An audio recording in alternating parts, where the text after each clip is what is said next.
Welcome to the Heart-Centered Entrepreneur Podcast. I want you to be rich. Yes, I want abundant financial success for your business. But I don't just care about your business making money. I care about you too.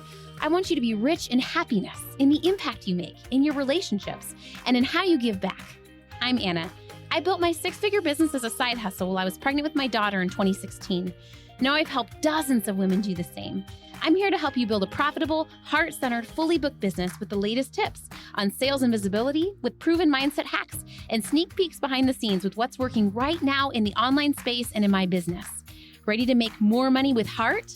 Let's go. Hi there, my name is Andrea. Good morning. Happy Friday. I have a friend with me for the podcast today because I'm sick.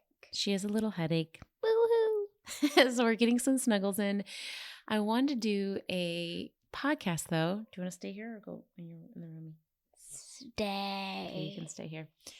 Because I had a sales call booked this morning and someone no-showed. Dun, dun, dun. Do you know what that means? Nope. When you book an appointment with someone, like a free call to see if you want to work with them, Yeah. but then they don't show up. Dun, dun, dun. And like I hear this is one of in women that have businesses, whether they're a designer or a coach, this is one of their pet peeves. Why do you think that bugs them? Probably because it feels like it wastes their time, right? Like there's a call, you're not getting paid for it. You're rearranging your schedule potentially. Maybe you're arranging childcare, and then the audacity that someone doesn't show up, right? Yeah. Yeah. But for me, this has never offended me. And I want to tell you why. And the reason I want to tell you why is because I feel like this also is how I see sales in general and why maybe I make so many sales and so much money. So I wanted to share this with you. So this morning, right, someone booked a sales call, 8:30 a.m. They didn't answer. They didn't answer. They didn't show up.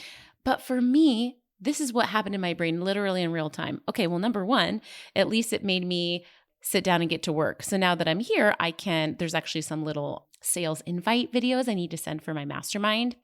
So in my mind, I'm like, okay, well, at least I can send those little, I always have plenty to do when it comes to selling. You know, I think when women feel scarce, like this is my only lead or this is my only connection, or instead of like, there's so many sales actions I could be doing, this is just one of them.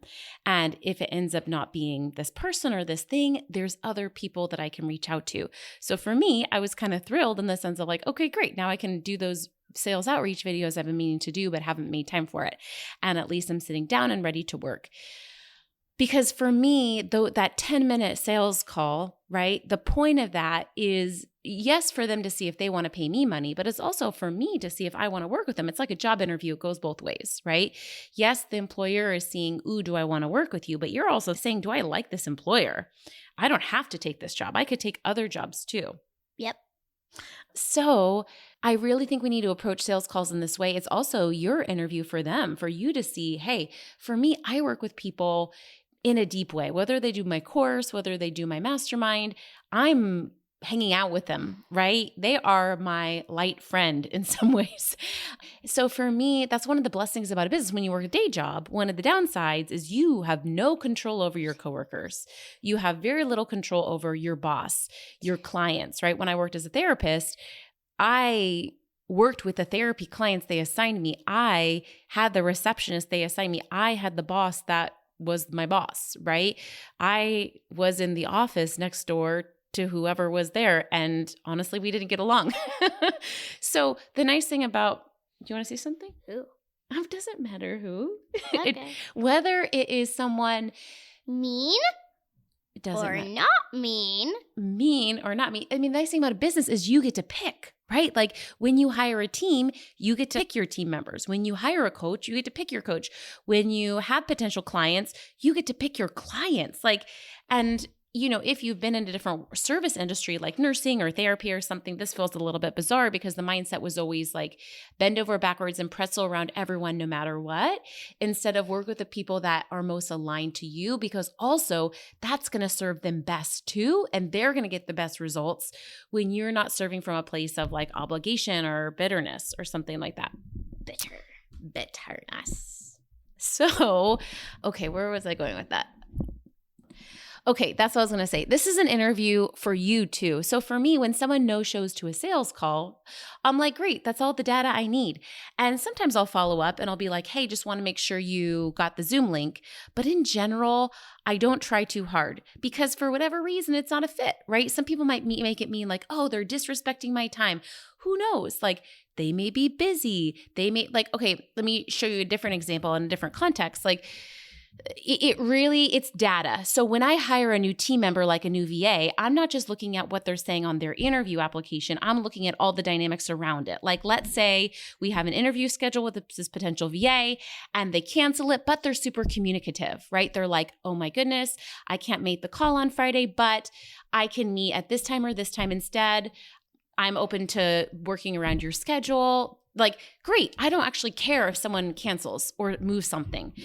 Just like for me, I always tell my clients that are coaches, like, don't feel like you have to be perfect. Just be communicative. Most times when we're upset with a service provider, it's not because they were imperfect. It's because they weren't communicative. So for me, it's great data when someone isn't. Again, it doesn't mean it's necessarily a moral failing. It just might say something about their effort or readiness to work with you right now. Right? Maybe they have so much going on in life, they don't have room for the sales call. Probably means they don't have time for not just to work with you, but the work that needs to be done when they're working with you. When someone signs up to work with me, they're not just devoting time to showing up to my session, but they're devoting time to spending at least 5 hours a week building their online business. Same thing if you're a health coach, right?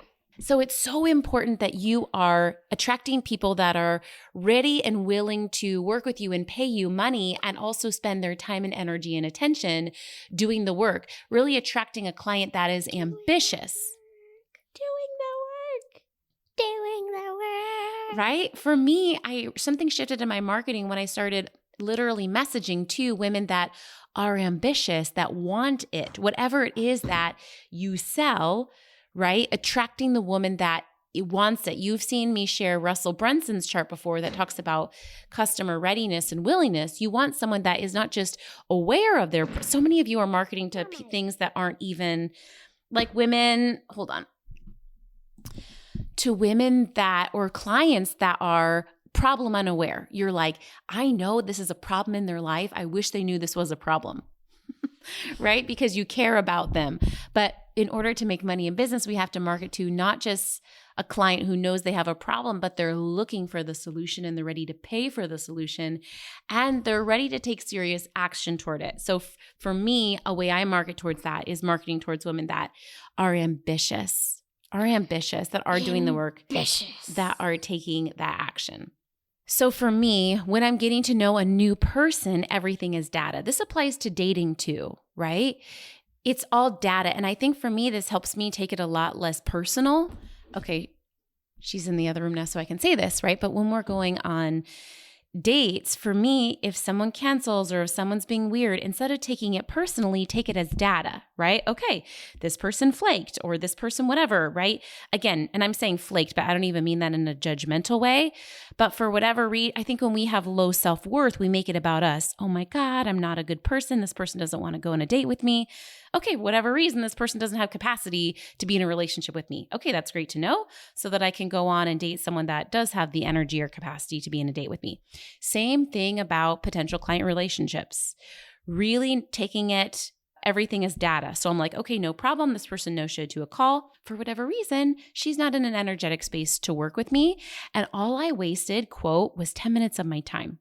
But if you get into a relationship with the wrong client, you're going to waste a lot more than 10 minutes of your time, right? I was talking to a girlfriend lately too that's transitioning and buying a new house, and she's going to be renting a little bit while she's in between selling a house and buying a house. And we were really talking about how much it served her, even though it feels like, quote, wasting time renting in between finding her next dream house. It really isn't a waste because anytime we go after something we want, it costs us something. Let me say that again. Anytime we go after what we want, it costs us something. In building a business, right? There are expenses. You're paying for software, you're paying for team, you're paying for support. Maybe you're paying for an office space. There's an expense to owning a business. money-wise. There's also an expense time-wise, right? Anytime you get a client, it's going to cost you time, money, energy, and or all of the above.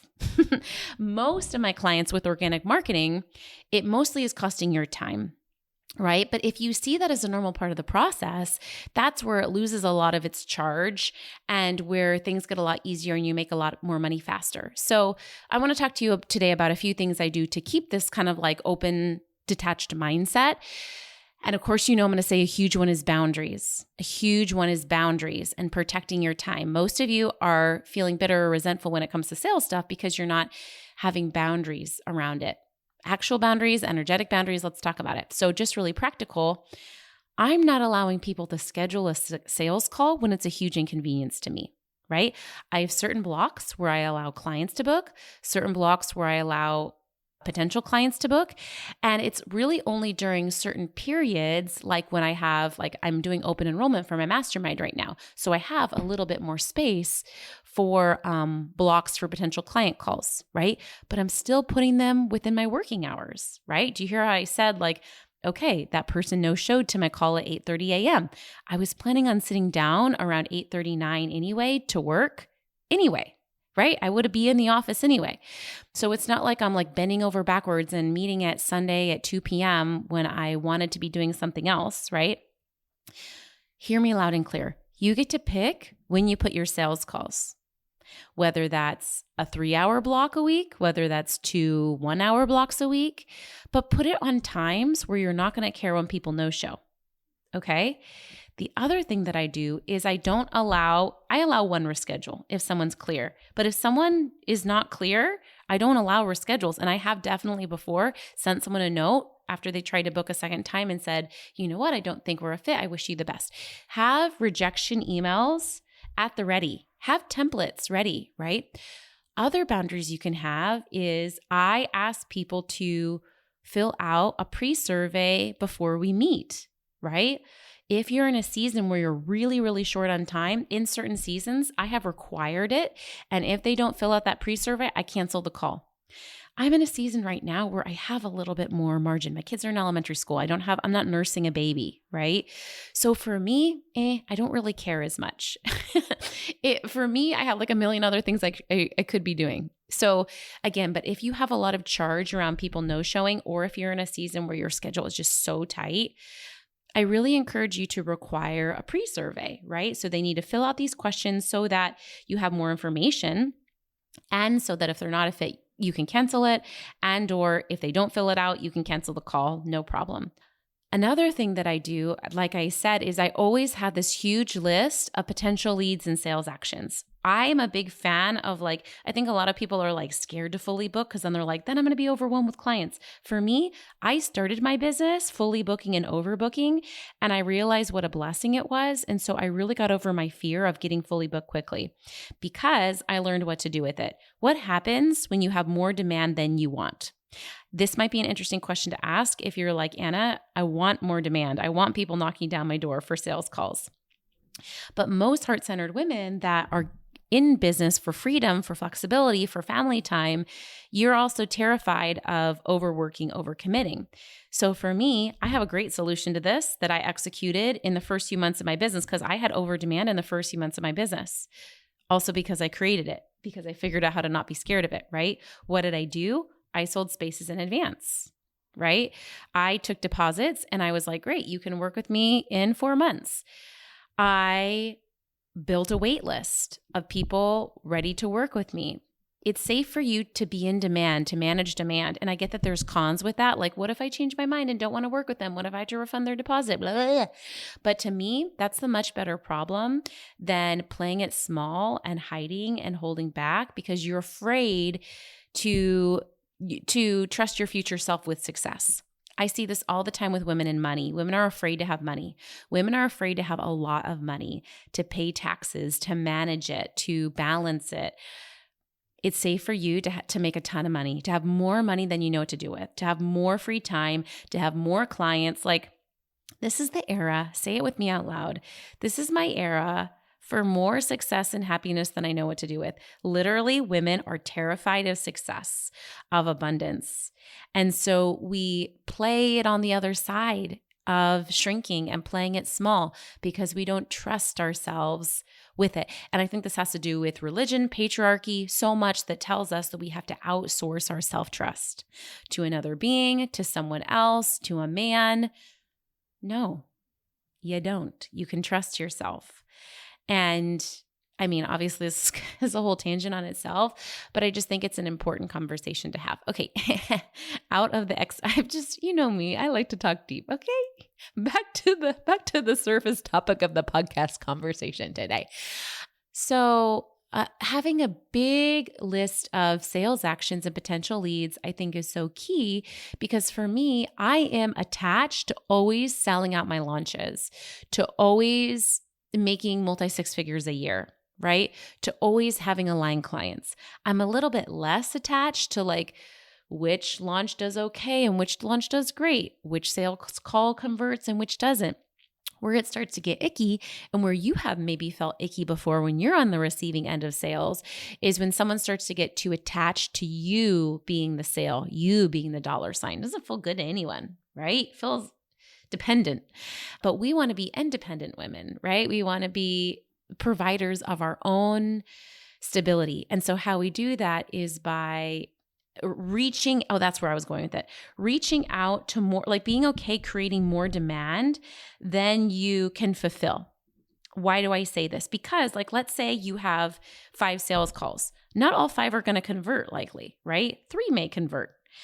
And so we always need to do more than we can expect to close or whatever. So you need a list of 1,000 people, right? If you want 400 people opening your emails, right? You need to invite 500 people to your webinar if you want 100 people showing up to your webinar. I'm just using random numbers, right? In regular life, in non-entrepreneurial life, as ambitious women, we're not really used to that. As ambitious women in the normal world, we can kind of do the output and expect equal input, right? In general. But I feel like in the online space, in business, it works a little bit different in that we're having to output more than the input we receive. Does that make sense? As we're taking bigger risks, we have to cast a bigger net. I don't know if this is making sense at all, but I think I realized that when I entered business, I had to grow a stronger backbone. I had to let go of my ego and just get ready for a lot more no's and to not take things personal, right? Okay, I'm going to post 10 reels on Instagram. Some of them may perform great. Some of them may flop. That's okay. I'm going to hop on sales calls. Like some may say yes, some may say no, right? Just getting ready for that versus I think when we play it small and safe in the corporate world, we have almost 100% success rate, right? But it's almost like our 100% success rate in corporate caps us out at like $75,000 a year, right? Our 50% success rate in business makes us $300,000 a year. We just have to tolerate the mindset of failing all the time. So interesting, right? In some ways, we feel better making $75,000 a year. I know I did in corporate. Our self-esteem feels better. We feel more successful. Our back is getting scratched, right? Like our ego is getting attended to. We have health insurance. We have a 401k. Like this illusion of we feel good. But the truth is, we're not making very much money. And money as a woman is power and resources, okay? In business, we're making $300,000, but we're not feeling great all the time. Why? Because we're taking risks. We're putting ourselves out there. We're experiencing micro failures, right? It's turbulent, but we're making way more money. So if we can tolerate that pain, like basically the more you can tolerate discomfort, I'm not even talking about like discomfort. I'm just talking about like, oh, someone didn't like my post. Refund request. You're fine. You're fine, right? You're fine. But as women, sometimes we're bred to be people pleasers. So sometimes we take that rejection or whatever it is as it just feels like these little ego deaths. But I just think it's really seeing it as important to be able to tolerate that. Anyway, where was I going with that? Sorry, I feel like my mind is all over the place. It's because this is what happens when we multitask as women, right? It's harder to focus. So casting a wider net than you need, being okay with building extra success, extra demand, right? Because I think this keeps us, number one, getting good results, but also keeps us detached. This means having lots of potential clients to follow up with, but following up in a really light way. Instead of like following up with 2 potential leads and being like, are you ready to work with me now? Because if you don't, I'm not going to meet my sales goals this month, right? Maybe following up with 10 people, but in a really light way. Like, hey, how are you doing? Right? Hey, how's your health goal going? Right? Like, again, casting the wider net, but doing it with more loose energy. And then also having like a big variety of sales actions you do, right? I've talked about this before too, having different sales actions that honor different seasons of your cycle or your energy level. I love having some sales actions for like when I'm really energized, right? Maybe it's a live video, maybe it's Instagram stories, maybe it's the things that maybe it's hopping on a sales call. I also love doing things when I am feeling lower, right? Maybe I am using background footage video that I created before and I'm posting a reel, but I'm not like recording it in real time.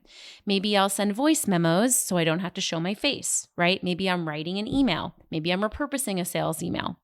There's so many sales actions you can do to connect and invite people to your paying services.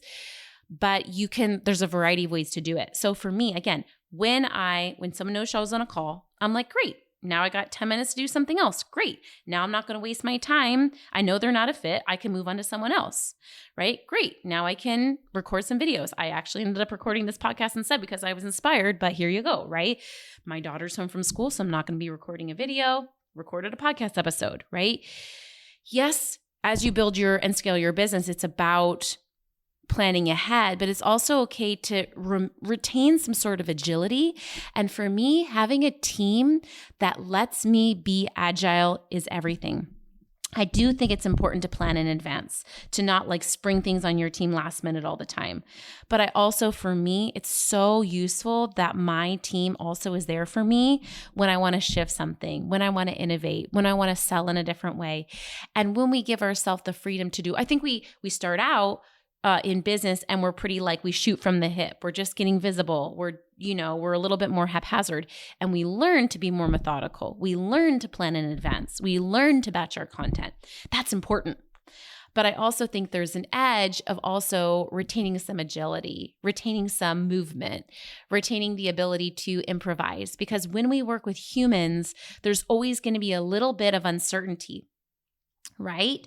And I think that's what keeps people away from business and a lot of money too. Again, not just the failure and the rejection, but the uncertainty, right? Anytime you hop on a sales call, it's like, is this person going to be kind? Are they not? Like what? It's just very uncertain. People are humans. We're messy, right? But when we can enjoy this, for me, it means our life is I enjoy working with humans because number one, connection, but number two, it means my job's a little bit different every day. It's a challenge. It's an adventure. And when we can see it like that and stay focused on, other people along the way are not going to deter us from our goal. We can have boundaries, right? It's a 10-minute call. If they don't show up, I'm not going to reschedule it. I'm going to spend that time on different sales actions, right? But also knowing that it's normal to feel feels along the way. Okay, so your homework is to give yourself a pat on the back because you made it through this existential podcast. Number 2, ask yourself, what extra boundaries do I need to put in place so that I don't mind when someone no-shows? Of course, we want to do things to help people not no-show, right? Like maybe send reminder emails. That's what my program does, right? Like maybe have a pre-survey requirement. I'm not saying you can't do things within your control. I'm just saying there are going to be some people that aren't a good fit. There are going to be some people that no-show, and that's okay. Like, great. Then you're not working with people that aren't a fit for you. That's the entire point, right? And trusting and knowing that there are plenty of people that are a good fit for you out there. So what boundaries do you need to put in place so that you feel okay with someone no-showing? Maybe it's having your list of sales actions handy. Maybe it's only putting your sales calls where it's not inconvenient for you. Maybe it's requiring that pre-survey. Maybe it's working on growing your audience so that you have more people to outreach so you're not feeling so clingy around this certain call, right? Let me know. Hit reply, email me. I want to know what your action is, because I promise you, the better you feel about sales in general, the more sales you're going to be making. The more sales you're going to be making. The less you make it about your worth and your destiny, like the more sales you're going to be making, because money loves security. Like I feel like money is attracted to me, not just in my business, but I feel like I get checks in the mail and refunds and like little money miracles happen to me all the time. But I feel like it happened since I built my 20K Freedom Fund and since I built that security of knowing, I'm my stable source and everything else is a cherry on top. I did a live workshop recently about building your 20K Freedom Fund faster and the importance as a woman of really making it about the money, but doing it in a heart-centered way. If you want the replay on that, let me know. I'm happy to send it over to you. But it was a really powerful conversation. And I feel like the women, like they stayed on the whole call. Right. And I really feel like we're hungry for this truth as women. We think being heart-centered means certain things, AKA like never upsetting anyone, never failing, always keeping people happy. No, it doesn't mean that. It means being in integrity, caring and showing up, being value aligned, right? It's okay to make it be about the money. Money is power and stability, and you deserve that power. You deserve that resource. I love you so much. Okay, feel free to sign up for a clarity call with me if you're interested in the next round of the mastermind. I'm super excited for the July through December round, or you can hop on a clarity call if you're interested in the January round. But this program, Sell with Heart, is my favorite program in my business. It is the game changer. It's 6 months of deep support with me. I cap it at around 12, 14 women, and it really is the program that, we're meeting almost every week. It's small pods, just about 6 women. It includes one-on-one sessions as bonuses, Slack support where I'm writing you paragraphs, and just a place where you can come and land when hard things happen, when great things happen, when you want to celebrate, when you want to vent. Having that day-to-day support, for me, having that as in my coach, I would not be successful without it. Right? It's true. Like I need that sounding board. So if you're ready to have that sounding board, I would love to be that for you, or at least answer your questions if you're curious. Hope you have a beautiful day, and thank you for tuning in. Okay, she's requesting that we do a shared story. So how it works, how does it work? Do you want to explain to them in case they want to do this with their kids or me? You. Okay, so one person starts the story and then the next person adds a sentence and back and forth. Would you like to start it or me? Yep. Once upon a time in a far, far away land where there Was a monster. It was a very, very, very tiny monster. Small as a fingernail. And this monster had a friend named Auntie. And he was an ant. The monster and the ant went on lots of adventures together. For example, They went to the park and to the moon, to to the Ferris wheel, to Knott's Berry Farm. to Disneyland. Once they were at Disneyland, the most amazing thing happened once they were in the middle at that big castle. A big, big castle. They went inside the castle, and what they found was A large, big giant treasure box. It was a sight to behold, and they opened their mouths and went, "Ah! This is what we've been waiting for." This is what we've been waiting for. They opened the box. They stood there, their eyes open wide. Shocking. Surprising.